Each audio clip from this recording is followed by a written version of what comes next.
The ancient Egyptians believed that when you inevitably perished, you would be brought before Anubis, who held the title the Guardian of the Scales. Your heart would then be weighed against a single feather, which stood for truth, and if the scale tipped against your favor, your soul would be unceremoniously devoured, rather than knowing the sweet taste of the afterlife. When I was watching The Night is Short, Walk On Girl, I found this feather in the form of a raven-haired maiden. The movie is about juxtaposition and the value of self-reflection through contrasting yourself against another person. Otome is bright, confident, and beaming. Through the piercing light that is her attitude and very being, she acts as a mirror to each person she meets, exposing their misconceptions on life along the way. When feeling depressed or insecure, it can be easy to be swallowed up by your feelings. It can feel like a never-ending torrent of water is pouring down on you, and oftentimes all you need is a fresh perspective to serve as a lifeboat.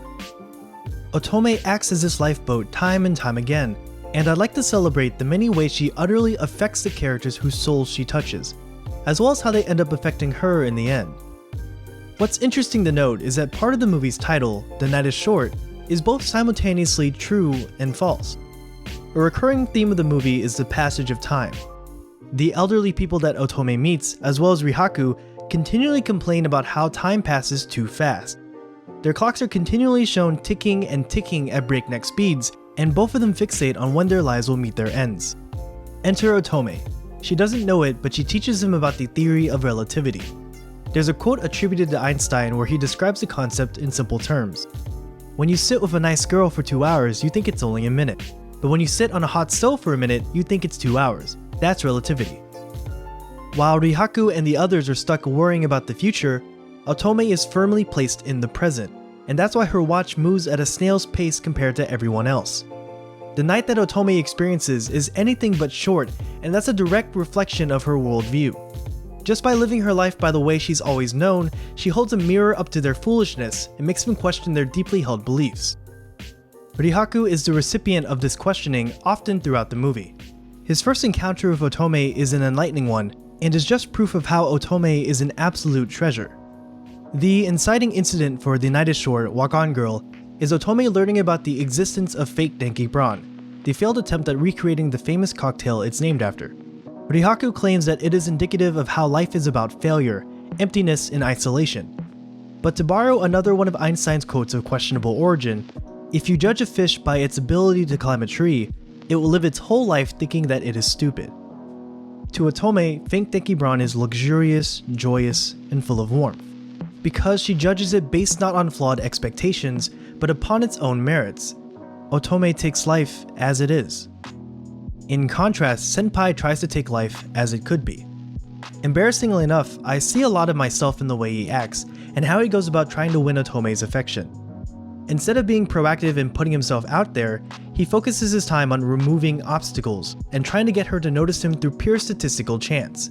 He seems to think that there is this magical item or particular series of actions that will get her to finally notice him, when the answer is far more simple.